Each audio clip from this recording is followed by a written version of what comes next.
All right, it's 11:02. I say we get started. So welcome to the Rural County Transportation Program Fiscal Year 2027 kind of training webinar. I am Jack Studier, Planner 1 at ECIA, and I will be kind of the lead for the grant program. And with me is Dan Fox, Senior Planner at ECIA. So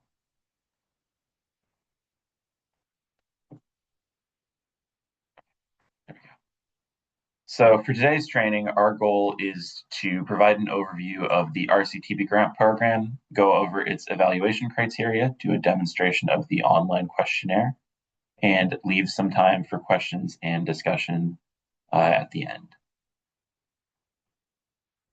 So just a brief description of what this program is. So the Rural County Transportation Program, or RCTP, are county-led grant programs that provide funding to small cities that helps implement non-federal aid transportation programs. So Clinton, Delaware, Dubuque, and Jackson counties have all created RCTP programs. Clinton, Delaware, and Jackson counties have approved $70,000 for the program in fiscal year 2027, and Dubuque County has approved $73,049 due to carryover from the previous grant cycle. The counties distribute these funds to cities through a competitive application process, and the counties have agreements with RPA 8 and ECIA staff to administer the program and help cities write applications. The cities will submit information, and we will help develop the final applications. The maximum annual award to a city is $25,000. This can cover a maximum of 80% of the total project cost, as the city must secure a match for at least 20% of the total project cost. So just a brief example, if a city is requesting $25,000, they would need to provide $6,250 in local match, leaving a total cost of $31,250. A city can ask for less than $25,000, but it must always provide at least 20% of the total project cost. So here is a list of eligible projects. The types of projects that are eligible are transportation-related construction projects. These can include flashing warning lights, signals, streetlights, reconstruction of a road, resurfacing of a road, crack filling, and safety improvements such as intersection improvements, enhancing existing sidewalks, ADA ramps, or crosswalks.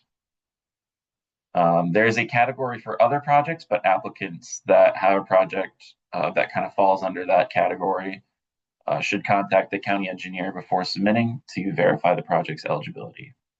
We recommend doing this as soon as possible to ensure your application can be ready before the deadline.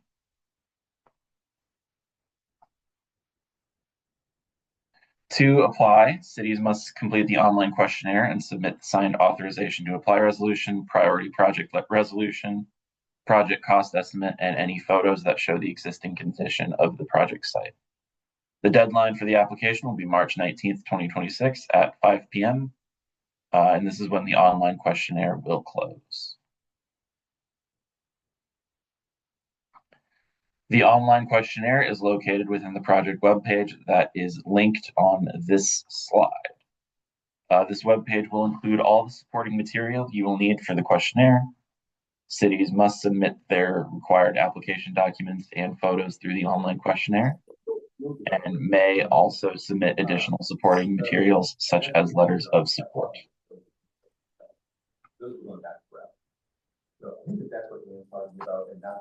And here's kind of a timeline for the project or the grant program.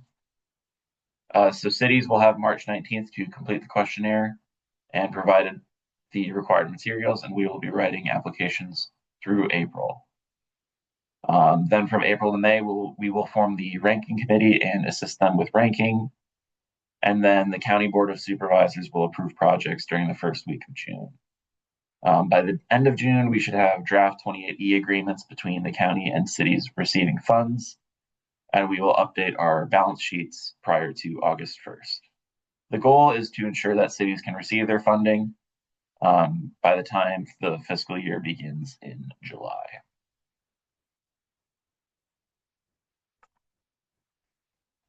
And so this is an overview of the evaluation criteria that we will use for the process of this grant. So there's a total possible score of 100 points, with 25 points each in the traffic, safety, community support, and existing conditions category.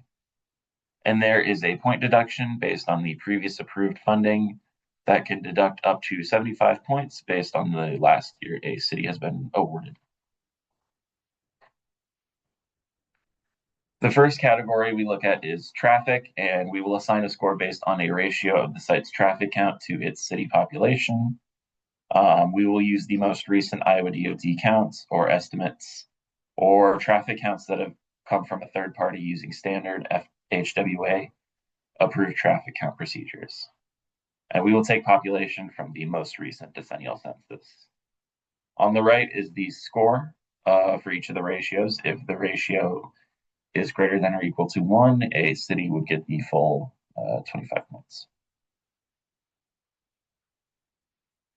Then we will also use a safety benefit cost ratio for the safety category, kind of calculated through a Iowa DOT benefit cost safety analysis worksheet that uses Iowa DOT crash data and crash reduction factors from the crash modification factors clearinghouse. The committee will also award an additional 5 points if the project has benefits beyond what is accounted through the benefit cost ratio, such as if the site has been listed on a safety plan or a safe routes to school plan. Research. So something of that nature. When you don't use belts, dryer heat can be a real monster. The project ranking committee will award 25 points in the community support category based on the level of community support demonstrated in the application. So cities can get a letter of support from a wide variety of individuals and organizations, such as community members, businesses, schools, churches, or other organizations, signed petitions, meeting minutes, kind of anything that is sort of relevant to the overall project. And then finally, the existing conditions category. So this will be the project ranking committee will then look at the existing conditions of the site and consider how effective the project will be in addressing those deficiencies. So some ways that applicants can help demonstrate these conditions is through things like photographs, an engineer's evaluation, or any documentation that may be relevant to kind of demonstrating these factors. And this goes over the point deduction based on the last year a city receives RCTP funds. So if your city was already awarded a year ago, there would be a deduction of 75 points. 2 years ago, it would be a deduction of 50, and kind of so on, as you can see on that table. If you were last awarded 5 or more years ago, there will be no deduction to your score. All right, so now we will go over the online questionnaire, and I will include looking at the project website in this kind of demonstration. So we will switch to this. Oh.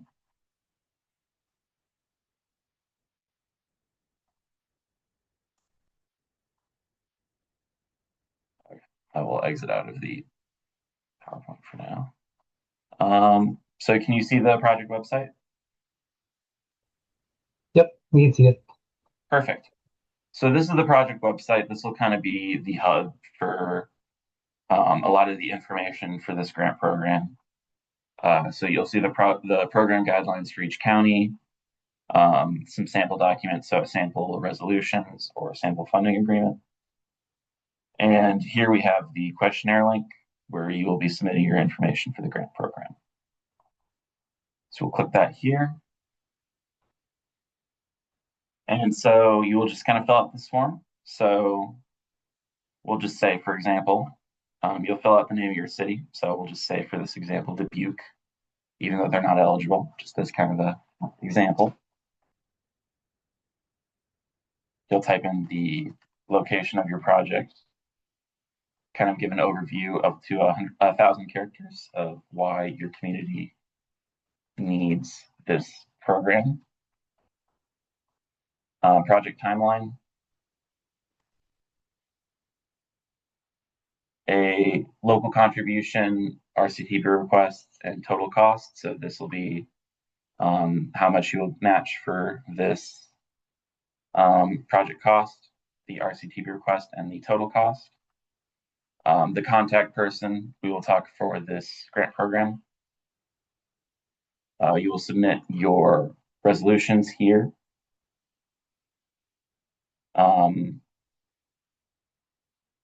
Cost estimate, photos, and other supporting documentation. So you'll just click these and it will have just a file upload thing. And then you'll hit submit and you will be submitted.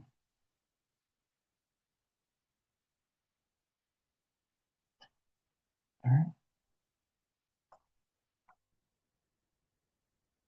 Okay, so I will get back to the presentation. So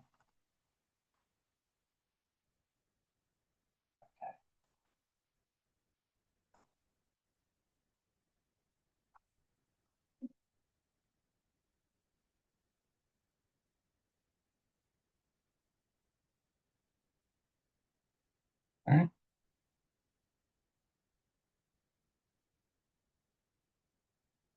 So yeah, here's our contact information for both Dan and I. So we will now, I think, leave some time for questions on the grant program. So yeah, we'll just open it up. Do we have anything in the chat? Yeah, Jack, we have one question in the chat. It's from Terry, and she asks, does a petition count as much as an individual letter for letters of support? So, Terry, I think what maybe you're asking there is it better to have 10 individual letters of support or have 10 people sign on to the same petition? Is that what you're asking? Yes. You know, I think on the slide where we talked about the community support category, this is a category that is one where the ranking committee members will review all of the material that's submitted and award points just based on the overall level of community support demonstrated in those materials. So I would say that it wouldn't be a major difference in that. I think, a petition is a good way to show community support. And if you can get a large number of people signed on to a petition, I think that's just as good as having those individual letters of support. Oh, I'm sorry. Hang on just a minute.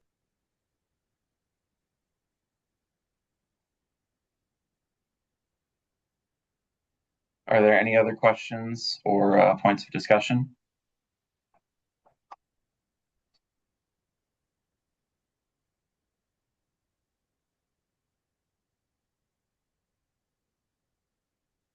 All right. I think we will end the training there then. Well, I guess before we wrap up, yeah. I did want to just add that we are going to be having a couple of other grant funding notices going out soon here, hopefully today, if not today, early this week. So I just wanted to point that out and make sure that we have this program, but we'll also be opening up the small city STPG application, which are funds for smaller cities, but these are federal funds, and you also need to have a federal aid eligible route to be able to apply for that. So these are road and bridge projects primarily that are on a federal aid eligible route. And we'll also be opening the TAP applications, or the Transportation Alternative Program applications. So those are, again, federal funds that are used to fund bike and ped type projects. So we'll be sending those notices out soon. It might get a little confusing that we have multiple applications and multiple programs out at the same time. So I just wanted to note that here, that if you get another notice for us, it's not for this program, it's for a couple of different programs. So just be sure to keep that in mind, and watch your emails for more funding opportunities. Yeah, and Dan and I, we'll be, checking our emails and, available by phone anytime you need to reach us, um, regarding this grant program. If you have any questions, because yeah, there's a lot, and we're kind of, you know, we're here to help along all steps of the process. So,